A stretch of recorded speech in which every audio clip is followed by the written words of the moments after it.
Hello and welcome to this lecture, and in this lecture we are going to add the listeners to the list fragment which we have created right now.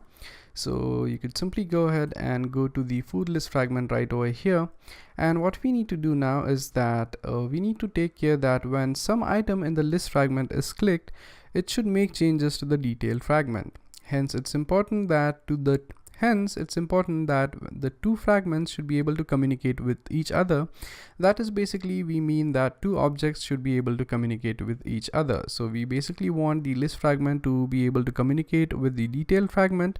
So this is basically the communication between two objects, and for two objects to communicate in Java, we do that by using an interface. So with interface, we are saying what are the minimum requirements for two objects to communicate with each other.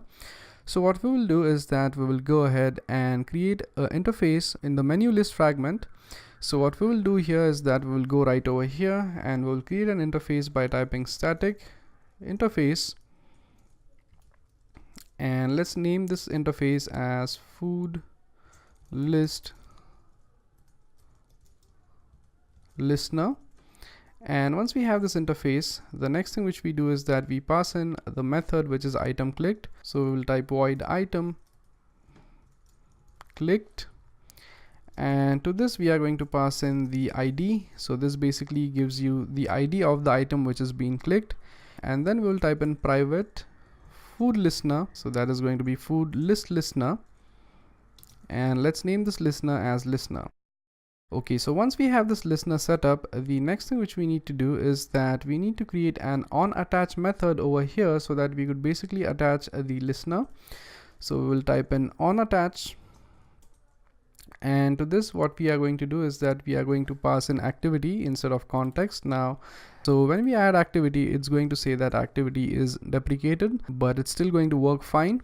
And here in this method, what you need to do is that you again need to pass an activity here, and you basically type in this dot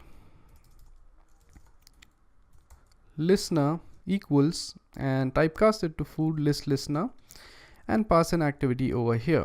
So once we are done with this, the next thing which you need to do is that you need to add the on list item click method. So we type on list item clicked, and once you type in on, you are going to get an option. So you could simply hit enter and the entire method is going to appear for you. Now in this, what we basically do is that we check if the listener is equal to null. So we type if the listener, if this is not equal to null, then what we want to do is that we want to type listener dot item clicked, and that should be actually equated to the ID. Once this thing is done, we are pretty much good to go. So now the only thing which we need to do is that we need to go ahead and we need to define what happens when the item is clicked. So in the next lecture, what we will do is that we are going to go in the main activity.java class, and we are basically going to make that thing implement this particular listener which we have right over here. So that's it for this lecture, and I'll see you guys in the next one. Thank you.